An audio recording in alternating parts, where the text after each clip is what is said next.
This is a flying lizard, or a Draco lizard. And this video is going to be quite boring, but I'm going to tell you about how I'm keeping them. And they're called flying lizards, without stressing them too much. Don't want to put any pressure on this guy. Because they have modified ribs. So they fly through the canopy.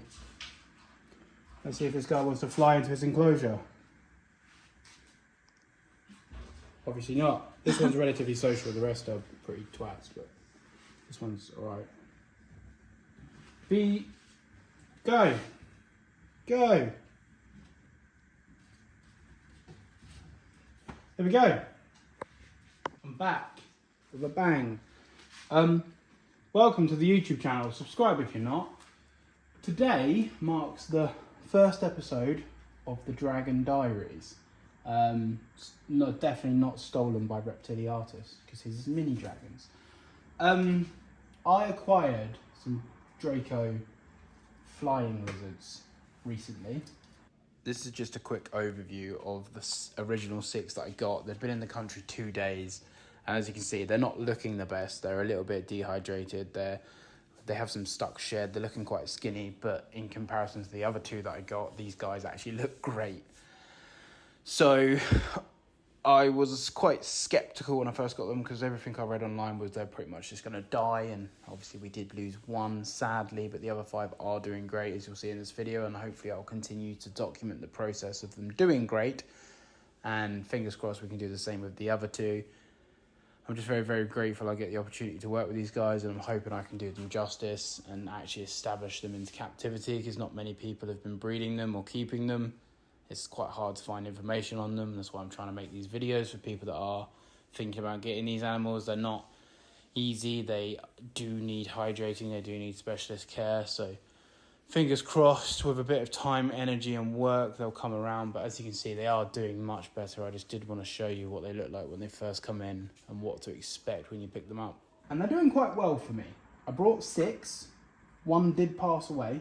These guys are known to be really flighty and fragile, so I'm going to document the whole process.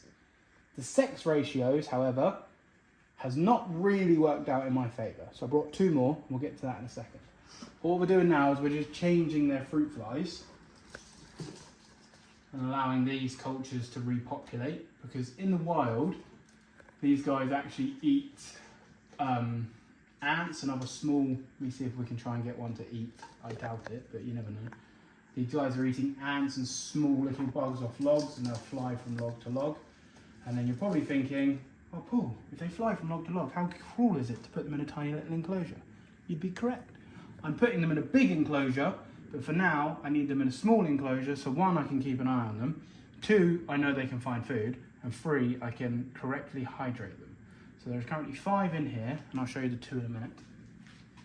Right, let me get this out. And as you can see, they're very flighty, fast little creatures. I will get you a close-up in a minute. But they have been eating for me, they have been drinking for me, they have been doing very, very, very well, other than R.I.P. Reggie, for me.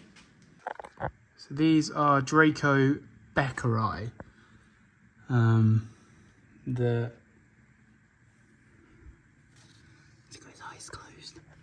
He's sleeping. There we go. That one's a relatively chill one, so let me see if I can get it out for you. Oh, it's pooping. Is it? Well, it's doing something. Oh, well, look at that. At least we know this one's been eating everybody. Or maybe he's just pushing it out. Gross. This is how I have them set up. I have LED, Luminize, LED, deep heat, halogen, humidifier, and I'm feeding them fruit flies, locusts, pinhead crickets, and tiny crickets. And they have those because they're mainly eating ants in the wild. And they fire up and down from, from brown to white. And we have, do we have any Beckeri anywhere near us? There's one here, but he's a bit There you go. They're quite crazy. Took me a while to establish them. I brought 6 and sadly 1 did pass, but the other 5 have been doing absolutely incredible.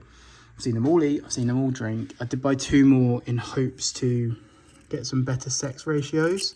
See the dewlap there?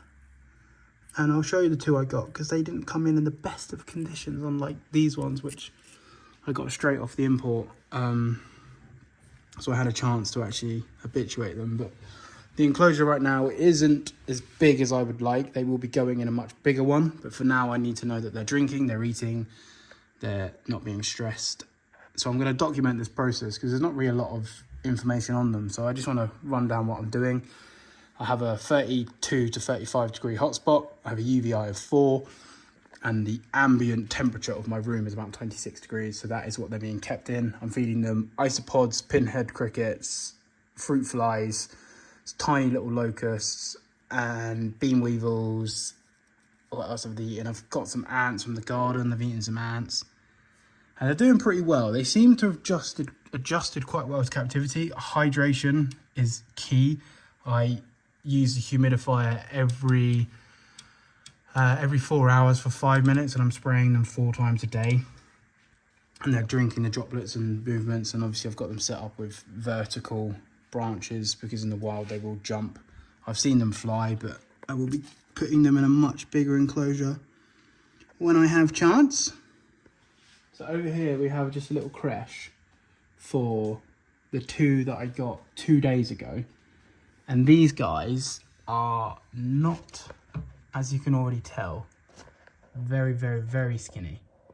They are drinking. I have seen them eat. That locust is molted, so I need to get that locust out, which I'm going to do now before I forget. I have seen these guys drink. I have seen these guys eat. But they are very, very weak. So I'm just leaving them to it. Hopefully they do come around. And then I'm going to try my best to sex them all. So that won't be in this video. In like a month or so, we'll be sexing them out to see the sexes that we've got. Males are quite dominant, so they'll flare their dewlaps at each other. Males will flare their dewlaps around at each other. So I haven't seen any dominance behaviour from this group yet. But males are also smaller than females, so we will see. I did get a gravid female of the shipment, and she laid me 2 eggs, which I'll overthrow. Fingers crossed they hatch and I can establish them. But that's all I've really got to say. But we did get some more new additions, and I'm going to show you. So come with me. Again, wild caught. But over here, these are pseudo-calotes, and this is where they live. I have a umbrella plant forest for them that they live with some sun beetles. But there, if you come close, there is one of them. And they're a tiny, tiny, tiny little agama, known as Javan bloodsuckers. Right now I have a pair. The male's doing pretty ropey. I will be picking up some new additions in a couple of days from today, so fingers crossed I establish a better group and I can breed these. Again, this female was gravid when she came in, so I got some eggs. Oh, curly wing flies as well. They've both been eating curly wing flies. That pot reminded me. That was probably was it for this video. I'm probably going to do a load of B-roll because this was really, really boring. Comment if you like the mullet. Yeah, so I am just going to document the process of how I've established these. I might throw some other videos in, bits and bobs. Tune in next month when I can actually be bothered to film again to see how they're going. We'll try and sex them, and I'll give as much information as I can. The babies, if the eggs hatch, how I do with the babies. Really excited to have a chance to actually get this project going. So yeah, if you're not already, like, comment, subscribe, share. Any information that you might need, message me. Thanks. Why are you smiling? What? How worn out it is.